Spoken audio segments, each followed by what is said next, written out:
Hello again. This is TK, and I'm back again to let you know about my thoughts and ruminations about the Plains of Passage. So yeah, I'm sorry it's taking me so long to get this out to y'all, but I wanted to get something out to y'all because I enjoy this series and I see a lot of activity around the series, and yeah, I'm excited to do this. I was hoping to have like a video mic set up so I can actually do more like an actual commentary video per usual, but I don't have that set up yet. So I'm going to be doing this. I'm still going to be putting out my review, and later on I might be doing some more deep dives and such, and that way I can still enjoy putting out the content, and I can still enjoy listening and watching. So without further ado, here we go. So The Plains of Passage was published in June 9th, 2008. So that's 2008. And it follows Isla and Jondalar along their journey across the continent, the European continent, along the Danube River. And it's a very, very cool book. Let me introduce the two main characters real quick. Isla is about 18 years old in this book. She was actually adopted at a young age by a group of Neanderthals. The Neanderthals in this book series are called the Clan. And as she was kind of rescued at a young age, around 5, she was introduced to their way of speaking and whatnot, and their culture. And then later on, she was exercised. She was forced to leave the clan, and she went and found the others, and the others are, of course, the Homo sapiens, humans, as we know them, as we are. And so Jondalar is a Homo sapien human, one of the others. Jondalar is 22, I think, in this book. Yeah, I think it's 22. And he is from a culture called the Zelandani, and they are pretty much generating where the location is of France now. And Isla was originally located at around the Bering Sea, so around the Ukraine, so about the Ukraine area. And so Jondalar, he and his brother, they took a long journey across the continent, and along the way his brother got killed, and Isla saved Jondalar, and along that way, they fell in love, and now they are going to lead the Mammoth Hunters, which is the third book, the Mammoth Hunters. They're going to be leaving them, the Mamutoi, they're leaving them to journey all the way across the continent, to Jondalar's people, the Zelandani. So that is what the Plains Passage is. Another main character that kind of shows up that's kind of consistent through the story is Crib. Crib is the magician or Magor of the clan, who has passed away but now comes to Isla and more kind of like, inner dreams and whatnot, and kind of gives her insight and like direction along where she needs to go, or where he thinks that she needs to go. So yeah, that is the character roundup. So we start out, Isla and Jondalar are making their way away from the Mamutoi, and along the way they meet several Mamutoi travelers, and they're all scared of the animals. The animals, which are the 2 horses and the wolf that they travel with. And the horses are Winnie and Racer, and the wolf is Wolf. Kind of easy on that one. So yeah, they're making their way along. They have some encounters with a lot of wildlife. That's one thing I like about Ginny Auel's books, is her descriptions of everything are very descriptive and very vibrant and very. I mean, you're very immersed into the landscape, which is very cool. A side note: I found out during the research for this particular video that the original concept for the whole book series was a series of short stories, which were followed Isla along her journey to the Zelandani. So in this case, the book series can kind of be. It could have been an email. The entire book series could have been an email. My one criticism, good and bad and indifferent, is that the whole series it kind of drags. It's a lot. There's a lot of repetition, especially like in the Plains Passage, because you pretty much you can kind of know the whole series by reading this one book. Well, not the following the following series when they actually meet the Zelandani, of course, but the preceding books. You can pretty much follow you'll get all the information, and if you've read them all, then you kind of like, okay, all right, yeah, we know about this, and we know about this, and yeah, we don't need to hear it verbatim again. But I mean, I get it, and it's good, it's immersive, and if you're not not up in the books, then it's kind of helpful to be able to know what's going on and about the lore between this couple. So yeah, sorry about the side note, sorry about the sidetrack. They're journeying. They get to the Delta, and they keep going along. Sorry, got very sidetracked there. Yeah. So they are journeying down, and John Alar, he met a people, a society, a culture, when him and his brother were coming down the first time. That would be the Sharumadoi. And the Sharumadoi are actually a combination of two peoples, the Ramudoi and the Shumudoi. And basically, one lives kind of mainly in the mountains and hunts goats, mountain goats, chamois. And the other group of people, they are river people, and they hunt sturgeon in the rivers, and they build boats, which is very cool. So yeah, they visit these people, and along the way, they good thing about Isla is she is very practical and very practiced in medicine. So she actually helps the wife or the mate of the leader of the mountain people with her broken arm. And also through this, there's a conflict. Throughout the series, the clan are kind of construed as like there's like a lot of bigotry and a lot of racism, speciesisms toward the clan from the others, and this is particularly true within the Shrimudoi here, because the leader's son was actually killed by clan people.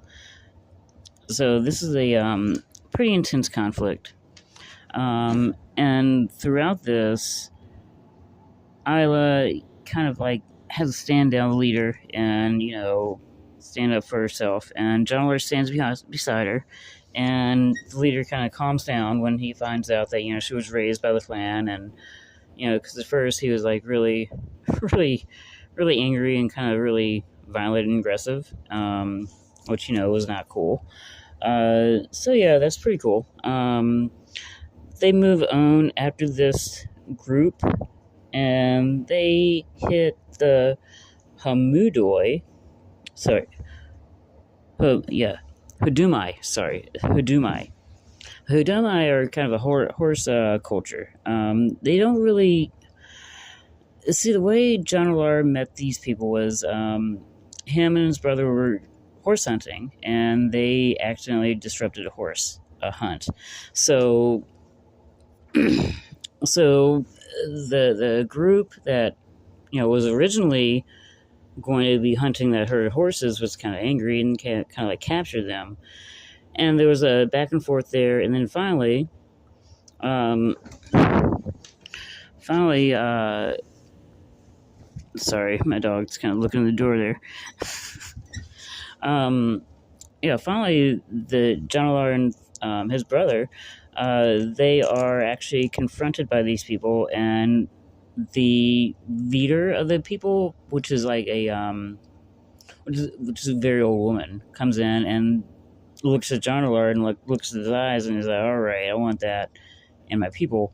So basically, she studs John out at a first rites ceremony with this person, with this people, with the Hudumai, and yeah, John is really interested in knowing whether or not there's a kid with blue eyes running around the trail that he left. Since the communication barrier is kind of like rough for them, they don't really know each other's language that well. He's not able to find out. Sad days. So after this, but after they meet these people, the leader of these people are telling him like, "Don't go this way. Don't go this way." And John Alar is like, "Well, we're going this way. There's no, we can't not go this way. We gotta go this way." And the people are like, "Okay." And then they get captured by the girl boss camp. The girl boss camp. Yeah, these are the Sarmunai. The Sarmunai. This group of people are kind of toxic, very toxic. Basically, they are led by this woman that was really abused by her husband and by her, by previous partners and family members.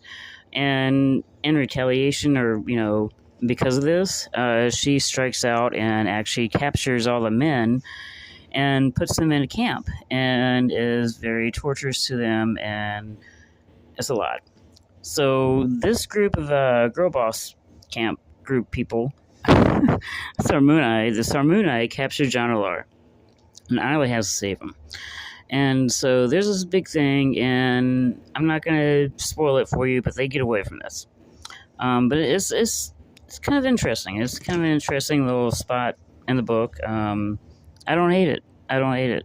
Some of it's kind of interesting. Some of the things that are spoken about are pretty interesting. But yeah, it's a good spot. So, we are leaving Girl Boss Camp.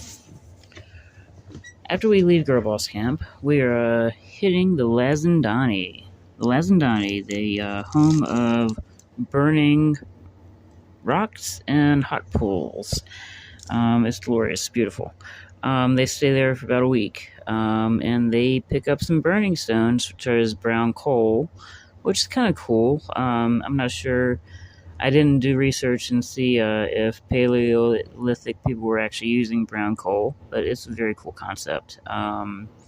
And they got the little hot pool thing going. It's very, very romantic. Yeah, another side note. Dunler and Isla are newlyweds, are very fresh in their couplehood, and there's a lot of fornicating. There's a lot of glorification of the mother going on. Yeah, there's just a lot of going on during the books. And if you're not into that, you might just want to skip over those parts. But yeah, this is another little romantic little retreat for the two of them before they continue on their journey. And they leave, and they actually run into a little altercation situation going on. There's this group of young men, young humans, Homo sapiens, running around that are like making trouble for the surrounding communities and for the clan, aka the Flatheads, and they are pretty much having a grape gangs running around, hurting people, and they actually captured one of the Lazandani girls who had just started their period and was like waiting for their first rites ceremony, and they took her repeatedly, and it was pretty awful. And yeah, that's part of the story arc. So you'll be reading more about that. But this same group actually encounters this clan couple, and Isla and Jonalar actually break this situation up. But in the fallout, the clan man had jumped off a rock and had broken his leg. So Isla sets the clan man's leg, and during this point, Jonalar and Isla kind of have conversation with this couple, and Jonalar is like, "Wow, these are actually real people. It's like not just a smarter animal; it's like real people." Which after 2.5, well, 2 3/3 book, 4/3, I don't know how many thirds. After all this books, he's finally like, okay, yeah, these are human beings. They're not just smart animals. But anyway, this happens, and this is it's important because this kind of carries through throughout the rest of the series. Actually, this little counter helps bridge that going forward. So yeah, after they encounter the clan people, they have to cross the glacier, and it's rough going. It's rough going. It gets kind of hairy at points, but they make it across. And it's a fun way that they get off the glacier. It's kind of entertaining. So yeah, they get over there, and at this point, so up until now, Isla's been taking this contraceptive. It's like some kind of plant herbal thing that she's been drinking, every day, to not get pregnant because she doesn't want to get pregnant along the journey. Well, she decides to stop taking it now, and she is blessed. She's blessed by Donnie. She gets pregnant, and Jonalar is over the moon. They are heading to his kin. He has his mate, his woman is like pregnant, and Jonalar is happy because he is going home. Isla's a little nervous, rightfully so. I mean, the way that Jonalar acted, and the way that other people acted around Jonalar and like the clan, and how Jonalar's people, the Zelandani, react to the clan. Yeah, people are nervous, and Isla's a little nervous too, understandably so. But first, before they get to the Zelandani, they run into the Dalandani, which is actually a smaller group, a brand new group that was created by Jonalar's dad, his father, the man of his hearth when his mother had him. So yeah, his dad. So he visits his dad, and there's an interesting little little situation there, involving a very close relative and a love triangle. But this group has a mixed person that is half clan and half others, half human. So like a mixed person that looks like a clan person, but actually is mixed. But he is actually part of the group. So Isla sees this, and she's like, okay, well, if nothing else, I know that Jonalar's dad's cool. Jonalar's dad's cool, and they will want us to come back, and Jonalar might be okay with that. So I was like, all right, I can handle this. But then they had to meet the Zelandani, and that's kind of where the book runs off. That's where it cuts off. They come up to the step of the Zelandani, which has a hanging stone over it, very distinctive hanging stone, which Alice has actually been like seeing, like in dreams and such. When Kreb comes in and tells her about where she's supposed to be going, she sees this rock. She sees this hanging rock, so she's like, okay, this is exactly where Kreb wants me. This is where we're supposed to be, and that's where it cuts off. That's the end of the book.